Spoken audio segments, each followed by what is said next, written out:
Hello everybody and welcome to another episode. In today's episode I'm going to show you how to replace the rear springs along with the rear shock absorber from any Volkswagen Golf MK5 out there. So today I'm going to show you guys how to do it on this car because I decided to replace them on this car, and it's a very good idea to show you how to do it because probably you will also want to do it in the future, or probably you have already some problems with the shock absorber and with those parts, and you will want to know how to do it yourself without paying anyone else to do it in your place. So as you can see, this is the rear shock absorber, and I hope you all can see the boot which is protecting the shock absorber from the dust. It's also worn out, and this is one sign that the shock absorber is going bad. So as you can see, I decided to replace all the parts, even the top flanges from the shock absorber. Even if they are in a good condition, I decided to replace them anyway because they are not so expensive. Right here I have the sway bar links, but I will make another video in the future where I will show you guys how to replace the rear sway bar links on this car. Right here is the kit which is protecting the shock absorber from the dust, and right here is the rear springs. I'm not sure which match the rear springs was, but they are very good and they was not so expensive. I think I spent on each piece around 20 bucks, something like that. And for the shock absorber I decided to go with the Merch Monroe.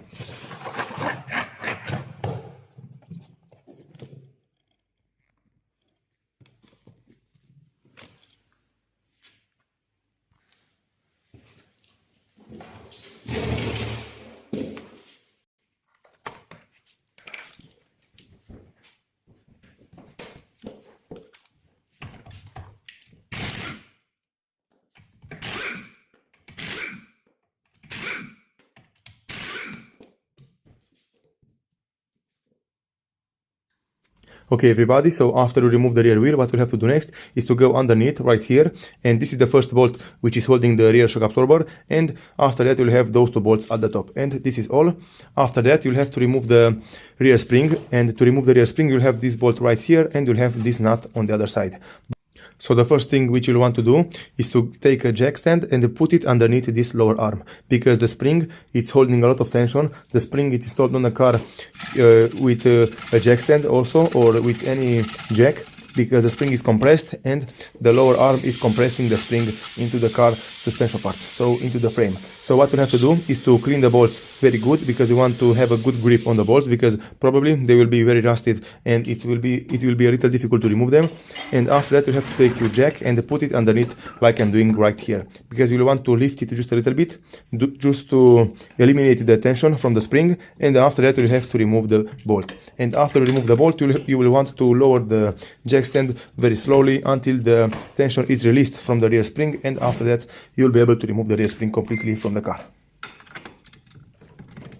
So in my case I'm going to use an 80mm socket along with the impact gun. The impact gun will help me to do it very fast and easy, so I don't have to put a lot of force while I'm trying to remove this bolt. So as you can see, the bolt came out pretty easy, and right now I'm going to lower the jack stand and I'm going to release the tension from the rear spring.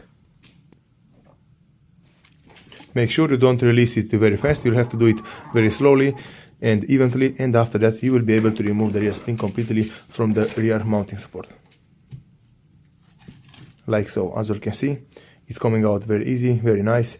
You will have one rubber part underneath the rear spring, and you will also have one rubber part at the top of rear spring. Those are the washers which are securing the spring mounted on the subframe.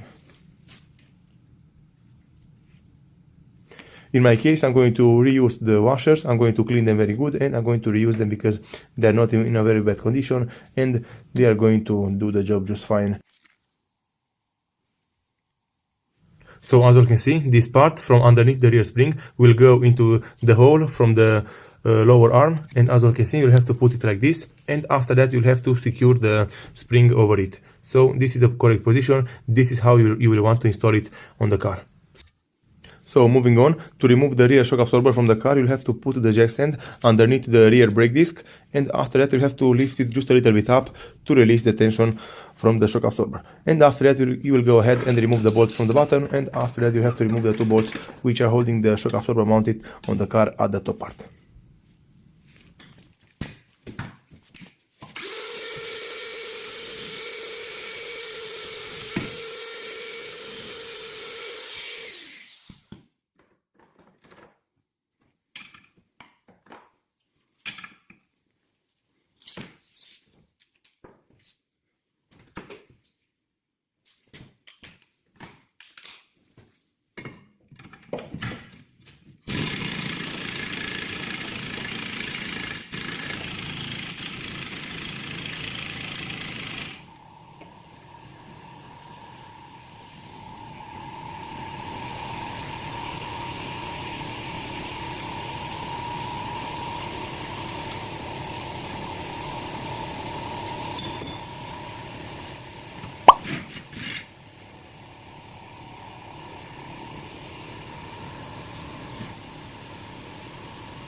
Okay everybody, so as you all can see, the rear shock absorber came out very easy. I didn't have to force anything, all the screws and bolts came out pretty easy. I didn't have any problem with the bolts, and as you all can see, in the right side I have all the new parts which I'm going to install on the car, and in the left side I will have the old parts. So this is how they are looking. This is also what you'll have to buy for your car if you are doing this job. So right now, let's go ahead and install everything back on the car. I'm going to show you guys how to assemble it. You'll have to reuse the top part from the shock absorber. You'll have right here a plastic part, and you'll have to put it over the new parts on your car. So after that, before assembling the parts over the shock absorber, you will want to compress the shock absorber a few times, as you can see, until the pressure will build up inside the shock absorber. So you'll have to push the piston 3 or 4 times, depends on how much you will want to compress it, and after that you can go ahead and install the rest of the parts over it.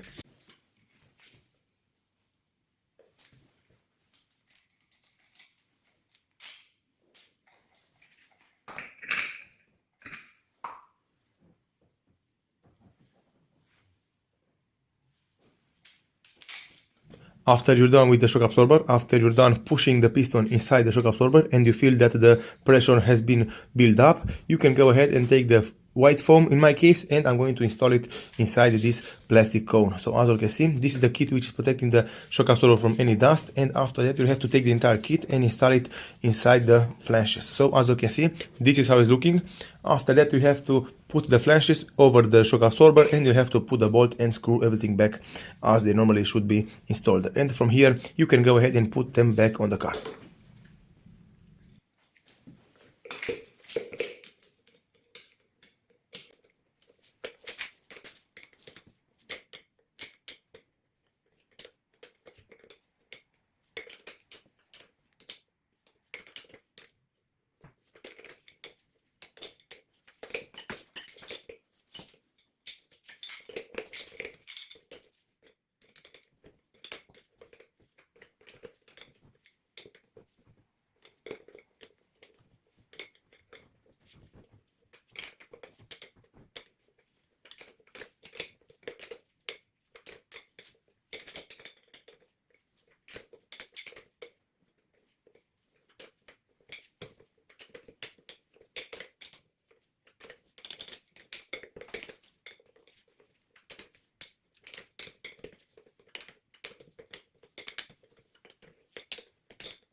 Right now, I'm done with installing the bolts from the shock absorber, and as you can see, the shock absorber it's in a perfect condition. It's ready to be installed on the car, so I'm going to put it back on the car in the same way I did for the removal of the old one.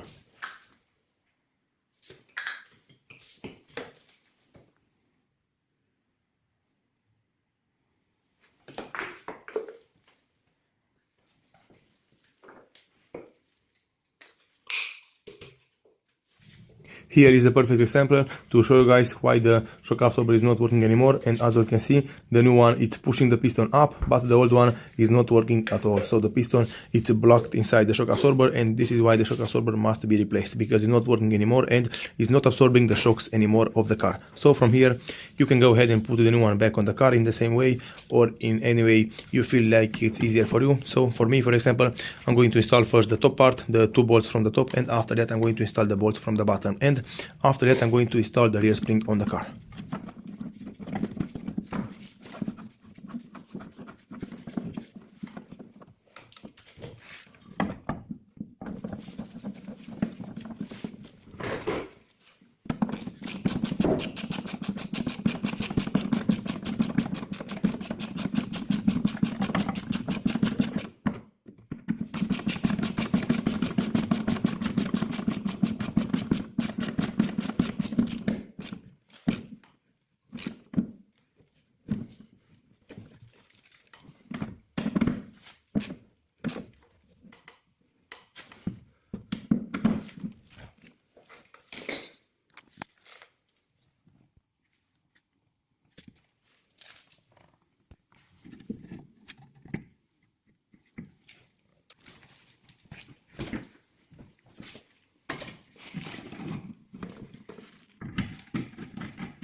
So as you can see, I'm done with installing the parts on this car.